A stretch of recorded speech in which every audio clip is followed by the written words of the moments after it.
என்னுடைய பக்தர்களின் பிரச்சனைகளையும் தொல்லைகளையும் நிமிஷத்தில் அகற்றி கொடுப்போம். இந்த சாமுண்டீஸ்வரி தேவியை நம்ம வணங்கும் பொழுது, இந்த திருத்தலத்துக்கு போகும்பொழுது கணவன் மனைவியின் அன்புக்கு கட்டுப்படுவதாகவும், நடக்க முடியாதவங்க கால்வலி உள்ளவங்கள தள்ளிட்டு வந்து நல்லாவே சுற்றி காமிக்கிறாங்க.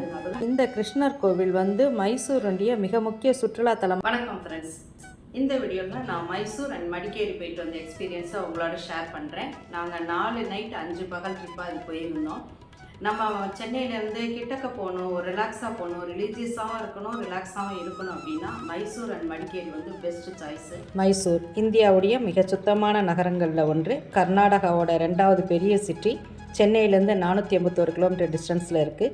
சாமுண்டி மலையோட அடிவாரத்தில் இருக்குது. மைசூருக்கு டே ட்ரெயின் இருக்குது, மார்னிங் ட்ரெயின் இருக்குது, நைட் ட்ரெயின் இருக்குது. நாங்கள் வந்து நைட் ட்ரெயினில் வந்து போனோம். காவேரி எக்ஸ்பிரஸ்ன்னு சொல்லிட்டு 9:15 இங்கேருந்து கிளம்புது. காலையில் 6:45 வந்து மைசூர் ரீச் ஆயிடுது. அஸ் யூஷுவல் லாட்ஜ் வந்து சர்ச் பண்ணோம். லாட்ஜஸ் வந்து மைசூரில் வந்து சர்ச் பண்ணி கடைசியில் ஓரளவு பரவாயில்ல அப்படிங்கிற லெவலில் உள்ள லாட்ஜ் தான் நாங்கள் புக் பண்ணுற மாதிரி இருந்துச்சு. டக்குன்னு நாங்கள் ஃப்ரெஷ்ஷப் ஆகிட்டு ஃபஸ்ட்டு சாமுண்டீஸ்வரி ஹில்க்கு போகலாம் அப்படின்னு பிளான் பண்ணோம். மைசூர் சுற்றி பார்க்குறதுக்கு நம்ம கால் டாக்ஸி வந்து புக் பண்ண வேண்டாம். அங்கங்கே நம்ம வந்து ஓலா ஆட்டோ இல்லை ஆட்டோ எடுத்துக்கலாம். கால் டாக்ஸி வந்து கேட்டோம் அப்படின்னா பர் டே 4000 கேட்குறாங்க. இது வந்து நம்ம நாமினலாகவே போய்க்கலாம் அப்படிங்கிறதுனால சாமுண்டீஸ்வரி கோவிலுக்கு ஓலா ஆட்டோ புக் பண்ணோம். அது வந்து 400 ரூபாய் ஆச்சு. சாமுண்டீஸ்வரி கோவிலுக்கு பஸ் ஃப்ரீக்வெண்ட்டாக போய்கிட்டு தான் இருக்குது. அதுவும் நாங்கள் வந்து பேலஸ் கிட்ட உள்ள பேலஸ் அரௌண்டில் உள்ள லாட்ஜில் தான் தங்கியிருந்தோம். அதனால் பஸ்ஸில் போனாலும் போகலாம். பஸ்ஸில் போனோம் அப்படின்னா நடுவில் வந்து 800வது படி கிட்ட, ஐ திங்க் 800வது படி கிட்ட ஒரே கருங்கல்லாலான ஒரு அருமையான ஒரு நந்தி தேவர் இருப்பார். இங்கே காரத்தையெல்லாம் காப்பாங்க, அங்கே குருக்கள் இருப்பாங்க. அந்த நந்தி தேவரை நம்ம மிஸ் பண்ணுற மாதிரி இருக்கும். இங்கே ஏறினா அங்கே கோவில் வாசலில் தான் நம்மளை இறக்கி விடுவாங்க. 2வது அதுக்கு பிறகு அங்கே வந்து ஃபோட்டோ ஷூட் பாயிண்ட்டுன்னே சொல்லிட்டு மகிஷாசுரனுடைய ஸ்டாச்சு இருக்கும். நல்ல ஒரு மகிஷாசுரனுடைய ஸ்டாச்சு. அந்த கிட்ட வந்து எல்லோரும் நின்று ஃபோட்டோ எடுப்பாங்க. நம்ம அங்கே நின்று எடுக்க முடியாது பஸ்ஸில் போனால். இந்த 2 காரணங்களுக்காக ஆட்டோ எடுத்துக்கிட்டோம். படிகள்லேயும் போகிறாங்க. நேர்த்திக்கடனா படிகளை போய் பார்த்தோம். குட்டி குட்டி படிகள் தான், பட் 1600க்கு மேலே இருக்கிறதா சொன்னாங்க. நம்ம இப்போ போயிட்டுருக்கிறது ஸ்ரீ சாமுண்டீஸ்வரி கோவில். இது மைசூர்லேருந்து 13 கிலோமீட்டர் டிஸ்டன்ஸில் சாமுண்டி மலையில் இந்த திருத்தலம் இருக்குது. 3000 அடி ஹைட்டில் இருக்குது. கந்த புராணத்துலேயும் பிற பண்டைய நூல்களையும் திரிமுத க்ஷேத்ரான்னு சொல்லிட்டு 8 மலைகளை குறிப்பிட்றாங்க. அதில் ஒரு மலை தான் இந்த சாமுண்டி மலை. 1000 வருடங்களுக்கு மேலே வரலாற்று பின்னணியை கொண்டது இந்த ஆலயம். தேவியின் அருளை வேண்டி இப்போ நம்ம அங்கே போயிட்டுருக்குறோம். போகிற வழியில் நந்தி தேவரை கும்பிட்டுக்கிட்டோம். மகிஷாசுரனை பார்த்துட்டு கோவிலுக்கு போயிட்டோம்னா ஞாயிற்றுக்கிழமை வந்து டிக்கெட் போட்டோம். வீக்கெண்டில் ரொம்ப ரஷ் இருக்குமா. சாமுண்டீஸ்வரி கோவில் அவ்வளோ ஒரு ரஷ் இருந்துச்சு. 100 ரூபீஸ்க்கு நாங்கள் டிக்கெட் எடுத்துக்கிட்டோம். டிக்கெட் எடுத்தாலுமே ரொம்ப நேரம் க்யூவில் நின்று ஒரு 2 ஹவர்ஸ்க்கு மேலே ஆயிடுச்சு. நாங்கள் சாமி தரிசனம் முடிச்சுட்டு வெளியில் வர்றதுக்கு. சாமுண்டீஸ்வரி கோவிலில் நல்ல ஒரு சாமி தரிசனம் கிடச்சிது. இந்த சாமுண்டீஸ்வரி கோவிலில் இருக்கக்கூடிய இந்த துர்க்கை அம்மன் வந்து மகிஷாசுரனை வென்று இங்கே வந்து வெற்றி திருக்கோலத்தோடு இருக்கிறாங்க. இந்த அம்மா வந்து வெற்றியின் தேவதை அப்படிம்பாங்க. இந்த அம்மாவை வந்து நம்ம கும்பிடும் பொழுது, இந்த சாமுண்டீஸ்வரி தேவியை நம்ம வணங்கும் பொழுது, இந்த திருத்தலத்துக்கு போகும் பொழுது கணவன் மனைவியின் அன்புக்கு கட்டுப்படுவராகவும், மனைவி கணவனின் அன்புக்கு கட்டுப்பட்டு நடப்பவராகவும் மாறுவார்கள் அப்படிங்கிறது தான் ஒரு பெரியோர்களுடைய வாக்கு. அதனால் இந்த சாமுண்டீஸ்வரி திருத்தலத்துக்கு எப்போவுமே ஒரு கூட்டம் இருக்கும். பட் வீக்கெண்ட்ஸில் ரொம்ப கூட்டம் இருக்குமா. அது தெரியாமல் நாங்கள் போனதுனால ரொம்ப ரஷ் இருந்துச்சு. அதில் ஒரு வழியாக நின்று சாமி தரிசனம் முடிச்சுட்டு நாங்கள் வெளியில் வந்துட்டோம். வெளியில் வரும்பொழுது எகெயின் ஆட்டோ எடுத்துக்கிட்டோம். போகும்பொழுது 400 ரூபாய் ஆட்டோ கேட்டாங்க. வரும்பொழுது வந்து 500 கேட்டாங்க. பட் வர்ற வழியில் அந்த ஒரு 2-3 மியூசியம் இருக்குது. அதுக்கு வந்து 500 சார்ஜ் பண்ணாங்க. பார்த்துட்டு பேலஸில் கொண்டு நம்மளை ட்ராப் பண்ணுறதா பேசினாங்க. ஓகேன்னு சொல்லியாச்சு. நாங்கள் ஃபஸ்ட்டு வந்தது வந்து wax museum, celebrity wax museum. ரொம்ப நல்லா இருந்துச்சு. செலிப்ரிட்டி வேக்ஸ் மியூசியம் எல்லா செலிப்ரிட்டியுடைய மாடல்ஸும் வேக்ஸில் பண்ணி வச்சுருந்தாங்க. ஃப்ரீயாக நம்ம ஃபோட்டோ எடுத்துக்கலாம். எல்லாம் ரொம்பவே அழகாக இருந்துச்சு. அந்த வேக்ஸ் மியூசியம் பார்த்துட்டு அடுத்து நாங்கள் வந்தது சாண்ட் மியூசியம். இதுவுமே ரொம்ப சூப்பராக இருந்துச்சு. அந்த ஆர்ச்சு அந்த ஆனால் இதெல்லாம் பார்க்க ரொம்ப டைம்லாம் இருக்காது. ஒரு 20 மினிட்ஸ். வேக்ஸ் மியூசியம் ஒரு 1/2 hour ஆச்சு. மியூசியம் ஒரு 20 மினிட்ஸ் தான் ஆச்சு. ஆனால் அந்த பிரமிக்கிற மாதிரி இருந்துச்சு. இதெல்லாம் கட்டாயம் நம்ம பார்க்கணும். இந்த மாதிரி மணல் சிற்பங்கள்லாம் எங்கேயுமே பார்க்க முடியாது. அந்த அளவு ரொம்பவே அழகாக இருந்துச்சு. அதை பார்த்துட்டு அடுத்து வந்து நாங்கள் போனது சீசல் மியூசியம்னு சொல்லிட்டு, அந்த மணல் மியூசியத்துக்கு ஏற்றாப்புல தான் இருக்குது சீசல் மியூசியம். இது வந்து கின்னஸ் ரெக்கார்டு. ரொம்பவே சூப்பராக இருந்துச்சு. அங்கே உள்ள தாஜ்மஹால் ஆகட்டும், பிள்ளையார் ஆகட்டும், அந்த ஒரு சர்ச்சு மாதிரி செஞ்சு வச்சுருக்குறாங்க. ரியலி அமேசிங்னு சொல்கிற மாதிரி இருந்துச்சு அந்த சீசல் மியூசியம். இந்த நாட்டோல் நாங்கள் வரும் பொழுதே வியூ பாயிண்ட்டுன்னு சொல்லிட்டு போட்டு வச்சுருக்குறாங்க. அந்த வியூ பாயிண்டில் வந்து டோட்டல் மைசூருமே ரொம்ப சூப்பராக தெரியுது.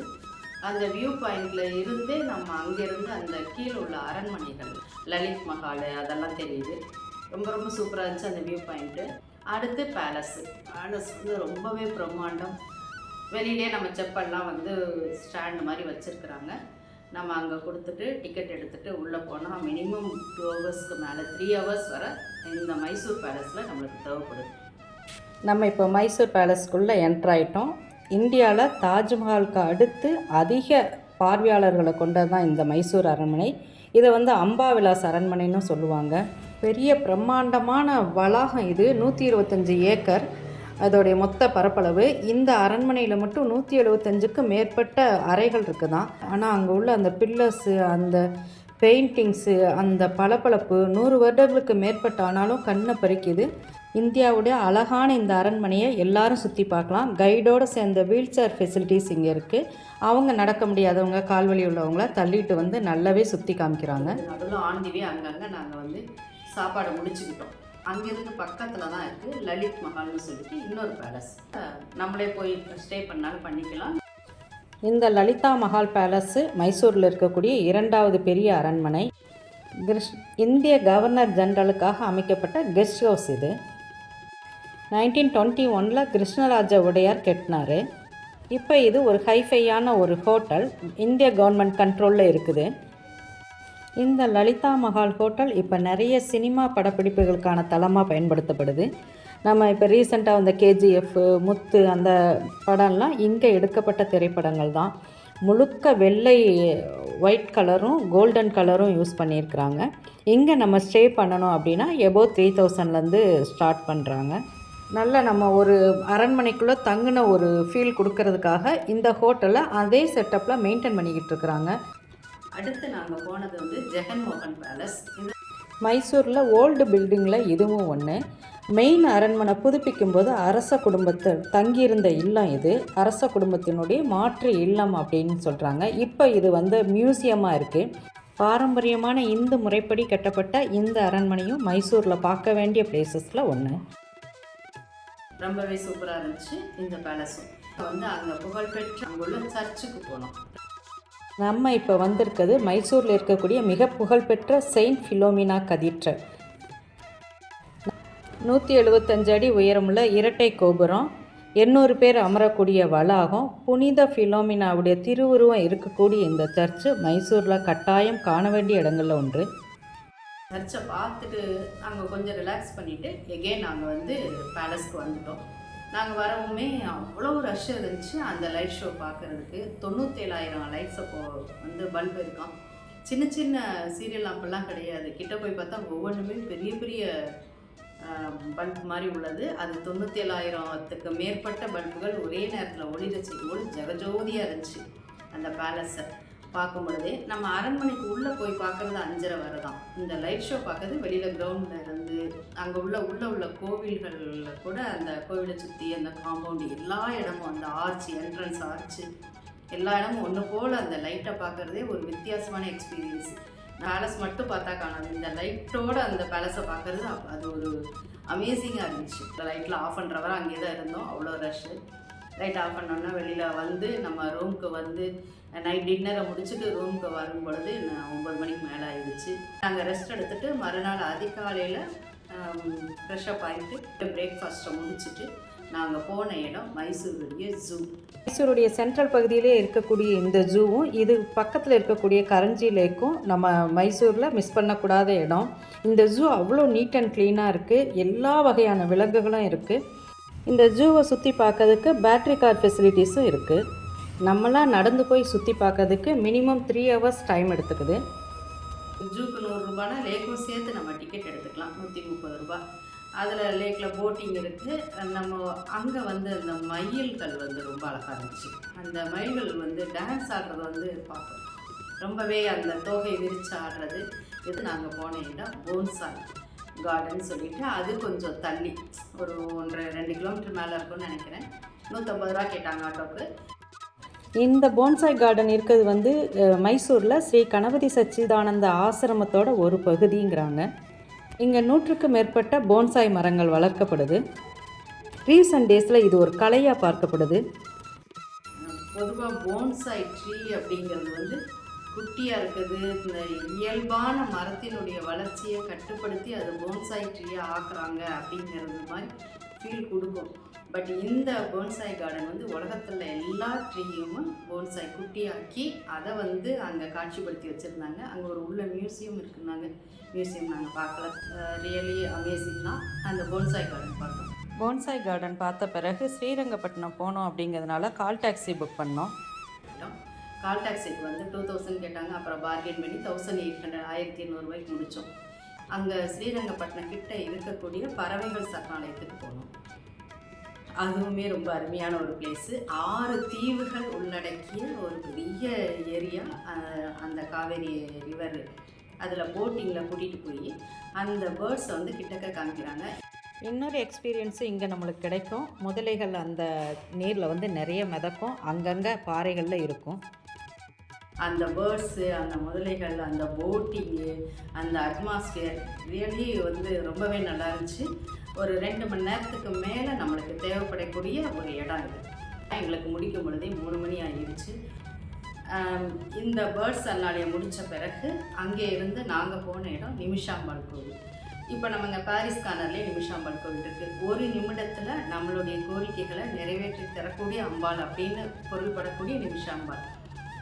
இந்த நிமிஷாம்பாள்னு பேர் உள்ள இருக்கக்கூடிய அந்த அம்மன் கோவில்கள் எல்லாமே ரொம்ப சக்தி வாய்ந்தது. 2வது இவங்க காவிரி கரையோரம் இருக்கிறாங்க. நம்ம இப்போ வந்திருக்கிறது நிமிஷாம்பாள் ஆலயம். இங்கே சோமவம்ச ஆரிய சத்திர முக்தராஜா வந்து இந்த அம்பாளை நினச்சி தவம் செய்த இடம். 400 வருடங்களுக்கு மேலே பழமையான இந்த திருக்கோயில் கிழக்கு நோக்கி இருக்குது. ஒரு டைம் இந்த முக்தராஜாங்கிற மன்னர் கபாஷு மற்றும் கடோதரன் அப்படிங்கிற அரக்கர்களோட போர் புரியும் பொழுது 1 நிமிஷத்தில் பார்வதி தேவி வந்து உதவி செய்வாள்ங்கிற வரம் பெற்றார். அதனால தான் இத்திருத்தலத்தில் இருக்கக்கூடிய சிவபெருமானுக்கு முத்தேஸ்வரன்னு பேர். தன்னுடைய பக்தர்களின் பிரச்சனைகளையும் தொல்லைகளையும் நிமிஷத்தில் அகற்றி கொடுப்பாள் இந்த தேவி அப்படிங்கிறது காலங்காலமாக இருக்கக்கூடிய நம்பிக்கை. இங்கே தேவியின் சந்நிதியை ஒட்டி சிவபெருமானுக்கு சந்நிதி இருக்குது. அதுக்கு பிறகு லக்ஷ்மி நாராயணருடைய சந்நிதி இருக்குது. ஸ்ரீ நிமிஷாம்பாளுக்கு முன்னாடி ஒரு கல்லில் ஸ்ரீ சக்கரம் செதுக்கப்பட்டு பூஜை செய்யப்படுது. இந்த ஆலயத்துக்கு சைடில் காவிரி ஆறு ஓடிக்கிட்டு இருக்கு. மைசூரை சுற்றி உள்ள மிக புகழ்பெற்ற ஸ்தலங்களில் இந்த நிமிஷாம்பாள் ஆலயமும் ஒன்று. 5 கிலோமீட்டர் இருக்குது. ஸ்ரீரங்கப்பட்டினத்தில் ரங்கராஜ பெருமாள் கோவில். நம்ம இப்போ வந்திருக்கிறது ஸ்ரீரங்கப்பட்டினத்தில் உள்ள ரங்கராஜ பெருமாள் ஆலயத்துக்கு. பஞ்சராம கஷேத்திரங்கள்னு உண்டு. ரங்கநாதருக்கு 5 சேத்திரங்கள் உண்டு. அதில் முதல் சேத்திரம் இப்போ நம்ம வந்திருக்கக்கூடிய ஸ்ரீரங்கப்பட்டினத்தில் இங்கே ரங்கநாதர் கோவில். மிக பழமையான புராதனமான இந்த ஆலயம் திப்பு சுல்தான் கோட்டையிலேருந்து 1/2 கிலோமீட்டர் டிஸ்டன்ஸுக்குள்ளே தான் இருக்குது. இந்த ரங்கநாத பெருமாளுடைய ஆலயம் திவ்ய தேசங்களில் ஒன்று.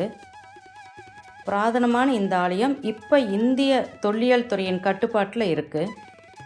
கிடந்த கோலத்தில் தாயாரோடு நம்மளுக்கு அருள் கொடுக்கக்கூடிய இந்த ரங்கநாத பெருமாள் வந்து மைசூரை சுற்றி உள்ள கோவில்களில் மிக முதன்மையானதும் மிக புனிதமானதும் கட்டாயம் எல்லாரும் தரிசிக்க வேண்டிய ஆலயம். அற்புதமான தரிசனம் கிடைச்சிது. இந்த கோவிலில் சுவாமி தரிசனம் முடித்த பிறகு நாங்கள் போன இடம் வந்து பிருந்தாவன் கார்டன். பிருந்தாவன் கார்டன் வந்து ரொம்ப பெரிய ஏரியா. நடுவில் அந்த ஃபவுண்டெயின் அதில் உள்ள அந்த அவ்வளோ ஒரு அழகான ஒரு கார்டன் பிருந்தாவன் கார்டன். நடந்து தான் நம்ம எண்டு வரை பார்க்குற மாதிரி இருக்கும். பார்த்துட்டு திருப்பி ரிட்டர்ன் வந்து போட்டிங் போகிறவங்க போட்டிங் போய் அந்த மியூசிக் ஃபவுண்டெயின் பார்க்கலாம். அங்கே போனப்போ ரொம்ப ரஷ் இருந்துச்சு.